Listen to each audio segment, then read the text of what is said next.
In today's video, I'm going to teach you how to sell a digital download product using Gohighlevel in 2026. To get started, log into Gohighlevel and make sure you're inside the correct sub account.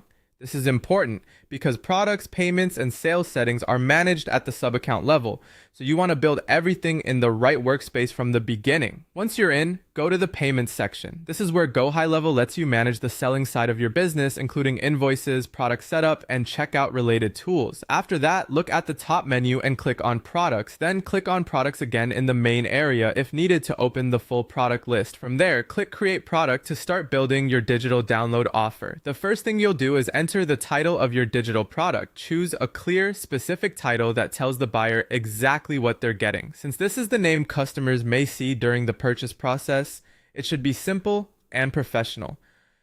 Next, you'll see the product collection option. This helps you organize your products, which is especially useful if you plan to sell multiple digital items later. After that, move to the product tax code section. This is where you define the tax category that applies to your product, so be sure to choose the one that matches your digital download correctly based on your business setup. You'll also see the option to include tax in prices. If you want the listed price to already contain tax, enable that setting. If not, leave it separate. The right choice depends on how you want pricing to appear to your customers and how you handle tax reporting. Now go ahead and add your prices. This is the core of the product setup since it determines what customers will pay.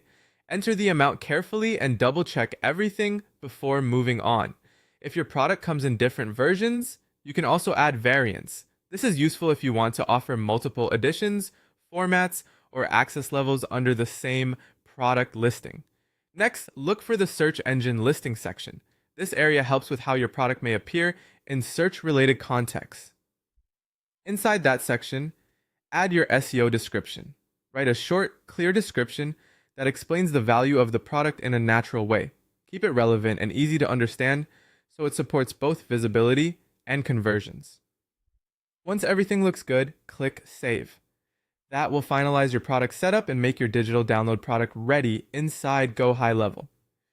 Before you move on, it's always a good idea to review the details one more time to make sure the title, pricing, tax settings, and description are all accurate. That's it. You've now created a digital download product in Gohighlevel.